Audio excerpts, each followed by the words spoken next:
प्यारे मित्रों, नमस्कार। आज का हमारा विषय है घर परिवार की खुशी या यूँ कहिए लाइफ लाइन, बुज़ुर्ग और बच्चे होते हैं। देखिए, मैंने कहीं सुना था कि बच्चों की उँगली पकड़कर चलना सिखाते हैं, बुज़ुर्गों का हाथ थामकर अपना फ़र्ज़ निभाते हैं। जब एक बच्चा जन्म लेता है, तो वह अपनी मुस्कान, मासूमियत और भोलेपन से पूरे घर को रोशन कर देता है। पूरा परिवार एक नैसर्गिक आनंद की अनुभूति करता है। बच्चे के माँ-बाप को जीने का और कुछ करने का पर्पस मिल जाता है। बच्चे में उनकी उम्मीद, अधूरे सपने और अपनी वृद्धावस्था की सुरक्षा नज़र आने लगती है। घर के बुजुर्गों को खानदान की कंटिन्यूटी और एक अद्भुत आनंद का एहसास होता है। वहीं जब एक व्यक्ति वृद्धावस्था में प्रवेश करता है, तो उसका ज्ञान, अनुभव, स्नेह और आशीर्वाद परिवार की पूंजी होती है। दोनों जीवन के दो किनारे, एक आरंभ है, अग्रगामी है, छोटे पौधे से बड़ा वृक्ष बनने की शुरुआत है। वहीं दूसरा जीवन के समापन की ओर बढ़ता हुआ ऊर्ध्वगामी कदम है। दोनों में अनेक समानताएं होती हैं। दोनों घर परिवार की लाइफ लाइन होते हैं। दोनों महत्वपूर्ण हैं, दोनों जरूरी हैं। दोनों की कुछ लगभग एक सी ज़रूरतें होती हैं। सबसे पहला वेलफेयर या देखभाल। बच्चा बिना सहारे कुछ नहीं कर पाता। वो उसका डायपर चेंज करना, उसको नहलाना, उसका कपड़ा पहनना, खिलाना, पिलाना, सुलाना, चलना सिखाना, उसकी भाषा समझना, उसको समझाना, माँ-बाप बिना किसी अपेक्षा के आनंदित होकर सब कुछ करते हैं, खुश होते हैं। बढ़ते हुए बच्चे के साथ उनकी खुशी भी बढ़ती है। बच्चे धीरे-धीरे माँ-बाप के पोजीशन की ओर बढ़ने लगते हैं और उसके माँ-बाप वृद्धावस्था की ओर। वहीं वृद्धावस्था में भी लगभग उन सभी चीज़ों की ज़रूरत होती है जो बाल्यावस्था में होती है। सच तो यह है कि रोल इंटरचेंज हो जाता है। बच्चा जवान हो जाता है और उसके माँ-बाप वृद्ध यानी फिर अबोध बच्चे हो जाते हैं। आवश्यकता होती है एक संवेदना की, माँ-बाप के वृद्धावस्था के लिए एक सम्मान की, कृतज्ञता की। सच तो यह है कि यह घर के बच्चों को संस्कारित करने का एक सुअवसर भी होता है। मैंने एक काफ़ी उच्चाधिकारी को देखा है। उनके पिता शिक्षक थे। वृद्धावस्था में वो पैरालाइज़ हो गए। अपना कुछ भी काम वो करने में सक्षम नहीं थे। घर में बहुत सारे नौकर-चाकर रहने के बावजूद वो अपने बाबूजी को शौच कराते, तेल लगाते, नहवाते, कपड़ा बदलते, कंघी करते, बीच-बीच में उनसे मज़ाक भी करते। उनको खुश रखने की पूरी कोशिश करते। ऑफ़िस जाने से पहले बाबूजी को ज़रूर मिलने जाते और ऑफ़िस से आते ही सबसे पहले वो बाबूजी से मिलने चले जाते। कुछ समय के बाद उनके पिता का स्वर्गवास हुआ। अब ये वृद्ध हो गए हैं। इनको कैंसर हो गया, लेकिन उन्होंने कैंसर को हराकर आज बिल्कुल फिट हैं। उनके बच्चे उनकी बहुत इज़्ज़त करते हैं, उनको अपने पलकों पर बैठा के रखते हैं। वो कहते हैं ना, as you sow, so you reap, जैसा बोओगे वैसा काटोगे। इसलिए यदि घर में बुज़ुर्ग हैं, तो उनकी उसी माइंडसेट से सेवा करनी चाहिए, जिस माइंडसेट से आप अपने अबोध और प्यारे बच्चों की करते हैं। दूसरा होता है फिज़िकल फ्रेजिलिटी यानी शारीरिक कोमलता। बच्चे का शरीर कोमल होता है। वह उठता है, गिरता है, चलने की कोशिश करता है। माँ-बाप उसको उठाते हैं, गोद में ले लेते हैं, उँगली पकड़कर चलना सिखाते हैं। वृद्ध व्यक्ति कभी किसी सहारे को लेकर के उठता है, उसका शरीर भी कमज़ोर हो जाता है, उसको भी उठने-बैठने में, चलने में परेशानी होती है, सहारे की ज़रूरत महसूस होती है। यही वक़्त तो है घर के बुजुर्गों का हाथ थामने का, सहारा बनने का, पुण्य लाभ करने का, मातृदेवो भव, पितृदेवो भव, वो चरितार्थ करने का।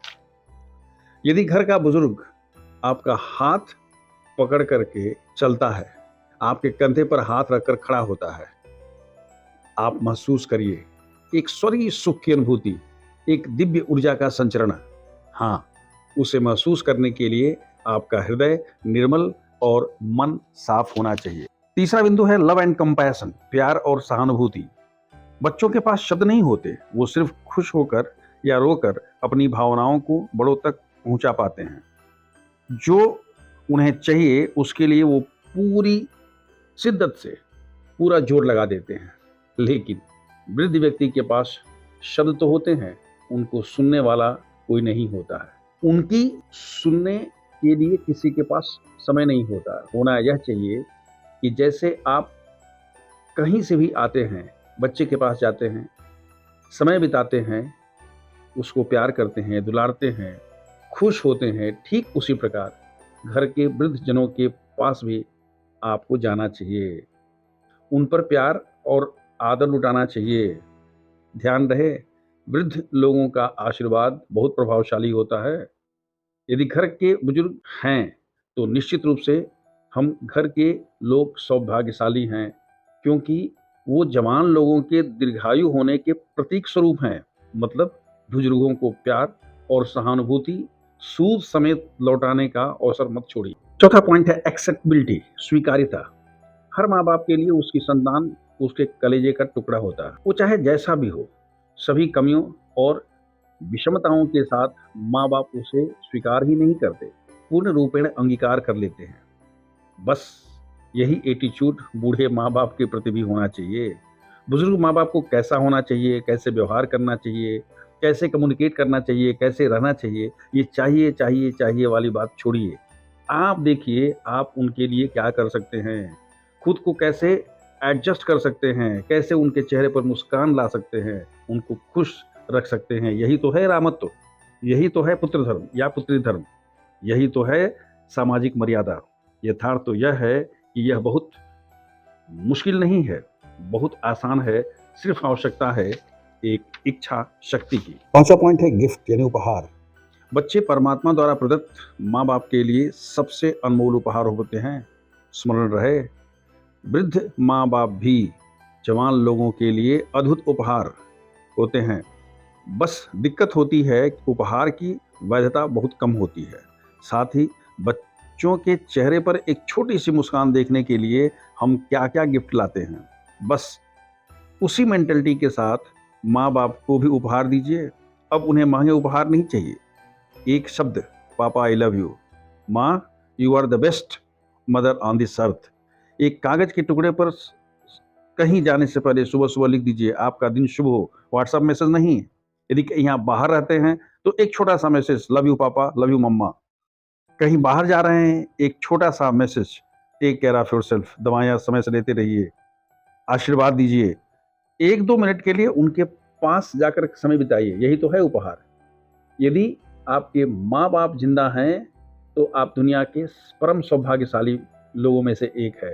परमात्मा द्वारा दिए गए इस अद्भुत उपहार को आप उपहार दीजिए, अच्छा लगेगा, आपको एक अलग तरह का सुकून मिलेगा, सेटिस्फेक्शन होगा। प्यारे मित्रों, जिस परिवार या समाज में बच्चे हंसते हैं और बुजुर्ग मुस्कुराते हैं, वह समाज सच में संवेदनशील और सुसंस्कारित कहलाता है। अगर बच्चा भविष्य है तो बुजुर्ग अनुभव और ब्लेसिंग्स के प्रकाश स्तंभ हैं। एक को पालना कर्तव्य है तो दूसरे को संभालना और उसकी सेवा करना हमारा धर्म है। बच्चा रोकर कहता है मुझे चाहिए, बुजुर्ग चुप रहकर कह देते हैं जो मिला बहुत है। बच्चे को खिलौना दीजिए, खुश होगा। बुजुर्ग को समय दीजिए, सम्मान दीजिए। आपका दामन बुजुर्गों की दुआओं से भर जाएगा। सफलता आपके कदम चूमेगी, खुशियों से आपका घर भर जाएगा। प्यारे दोस्तों, मैं आपको सिर्फ इतना आग्रह करता हूं कि यदि आपके घर में छोटे बच्चे हैं और आपके वृद्ध माता पिता भी हैं, चाहे आपके साथ रहते हों या आपसे दूर हों, तो अपने माँ बाप का ठीक उसी प्रकार ध्यान रखिए, उसी मानसिकता से ध्यान रखिए जिस तरह से आप अपने लगते जिगर, दिल के टुकड़े यानी अबोध बच्चे का रखते हैं।